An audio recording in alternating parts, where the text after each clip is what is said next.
আমাদের টানেলে এখন আমরা টোল দেব।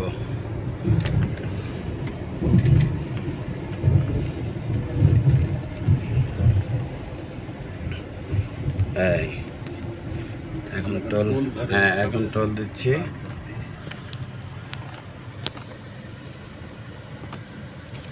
টাকা দেন।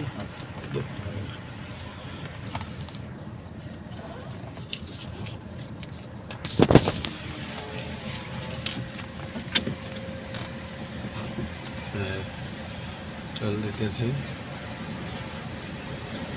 টোল দেওয়া শেষ। হ্যাঁ টোল দেওয়া শেষ। এখন আমরা আবার যাচ্ছি। দেখেন এই হলো আমার ছাত্রছাত্রী ভাই বোনেরা, সবাইকে শুভেচ্ছা, ঈদের শুভেচ্ছা। হ্যাঁ সবাইকে ঈদুল আজহারের শুভেচ্ছা। ঈদুল আজহার, ঈদ মোবারক শুভেচ্ছা জানালাম। আপনারা আসবেন।